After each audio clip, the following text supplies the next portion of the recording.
Assalamualaikum warahmatullahi wabarakatuh.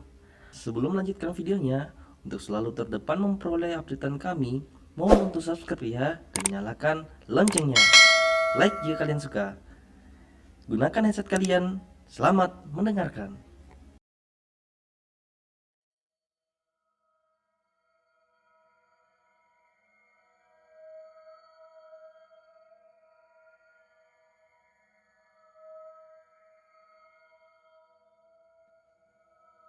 Assalamualaikum warahmatullahi wabarakatuh. Jumpa lagi dengan podcast malam Jumat. Oke, baik.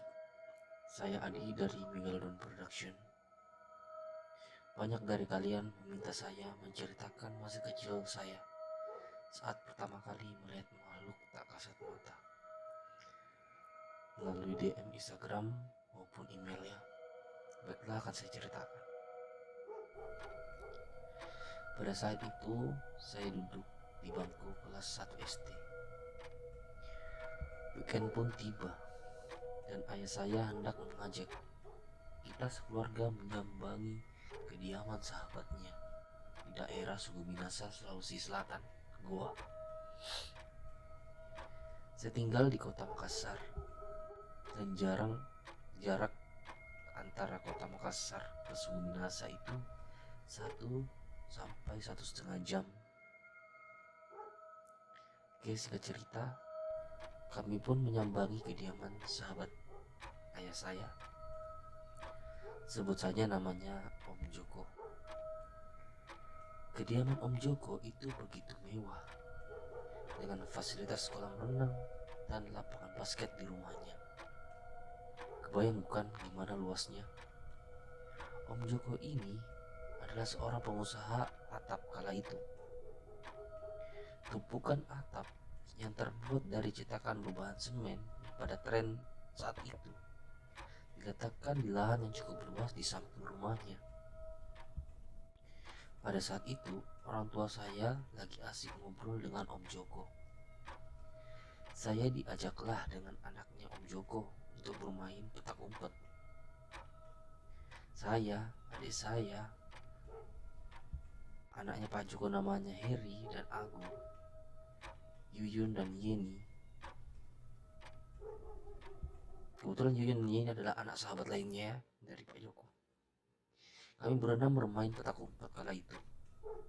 Heri waktu itu yang menghitung, dan kita semua berpencar untuk bersembunyi. Saya ingat jelas saat itu jam 5 sore kami bermain, ketika matahari sudah mulai terbenam, dan senja pun setelah itu begitu cantik ya. Saya dan adik saya mengambil inisiatif untuk bersembunyi di antara tumpukan atap Om Joko. Saat itu saya berbeda tempat dengan adik saya, tapi masih dalam satu area. Lambat laun satu persatu ditemukanlah oleh Ahiria serta adik saya juga. Tinggal sayalah yang belum ditemukan. Saya ingat sekali keadaan di sekitarku itu mulai sunyi, sepi, dan tepat di samping kiriku. Bayangkan ketika kalian sembunyi, terus ada seekor kera berbulu coklat sedang duduk termenung melihat. Bayangkan saat itu saya hanya bisa terdiam. Kera itu lambat laun semakin besar dan bulunya berubah menjadi abu-abu dengan mata yang merah. Dan saya pun teriak dan nangis, kemudian lari keluar dari persembunyian saya sambil berkata, "Ada kera, ada kera." Bapak saya langsung menjemputku dan menggendongku. Dengan nangis terisak saat itu saya hanya bisa berkata, "Ya, ada kera tadi." Ayahku sontak terkejut dan tidak terlalu menghiraukan perkataanku, karena dalam benaknya mungkin dia pikir saya salah lihat. Saat itu maghrib pun tiba. Kami pun bergegas ambil wudhu dan sholat maghrib. Namanya anak kecil ya. Saya saat itu sholat pun main-main ya dengan Heri, Agung dan adikku saat sholat. Dan dan kami berempat dikejutkan. Ada 2 ekor kera juga ikut lalu lalang di depan orang sholat, dan kami berempat berteriak, "Wah, kera!" Saat itu sholat pun terhenti. Sahabat saya, sahabat ayah saya lainnya juga terjatuh dan berkata, "Pergi kau kera." Jadi saat itu imamnya juga itu ikut berseru kera. Kera itu ternyata melompat di hadapannya. Om Joko pun berkata, "Kera apa yang kalian maksud?" Dengan refleks ayahku bilang tidak ada apa-apa. Kemudian kami pun semua bergegas pulang. Pada saat itu Om Joko tidak ikut sholat ya. Tidak tahu dengan alasan apapun dia menolak untuk sholat berjamaah. Dan setelah beberapa lama, ketika saya duduk di bangku kelas 1 SMA, bapak saya angkat kembali kejadian masa kecil saya itu.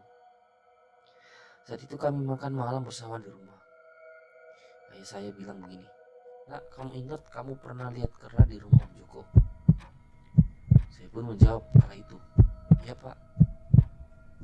Itu masih terekam di ingatan saya sampai saat ini. Ayahku menjawab, "Om Joko pasca pulang umroh, usahanya bangkrut. Tahu tidak kenapa?" Saya pun menjawab, "Kenapa ya?" "Om Joko sakit." Dan di sini yang membuatku merinding saat ayahku menjelaskan kalau Om Joko saat itu benar-benar bertobat. Kera yang saya lihat tempo hari itu sepeninggal ayahnya Om Joko, dan dia harus lanjutkan. Jadi dulu itu sebenarnya ayahnya Om Joko itu memelihara seekor kera, dan ayahnya itu meninggal. Kera itu harus dilanjutkan oleh penerusnya, dan setiap 1 tahun 2 kali per semester lah ia harus ke Tulungagung dan pergi ke jembatan gantung daerah sana, kemudian mengorbankan kepala kerbau atau sapi dan dilanjutkan ke sungai di bawah jembatan gantung itu. Katanya warga yang bisa melihat hal mistis atau mata batinnya terbuka, di sana banyak terlihat sosok kera bergelantungan dan bermain pada sisi pegangan jembatan gantung. Dan salah satu kera di jembatan itu telah membuat perjanjian oleh ayah dari Om Joko untuk memperoleh kesuksesan atau kekayaan. Sambil menelan ludah mendengar perkataan ayahku, aku mulai sadar kebahagiaan tidak hanya diperoleh dari kekayaan dan materi, tapi diberi hidup saja oleh Tuhan sudahlah amat berbahagia. Jadi pandai-pandailah kalian bersyukur atas nikmat yang Tuhan kita berikan kepada diri kita sendiri. Ya teman-teman, mungkin cukup cerita saya kali ini.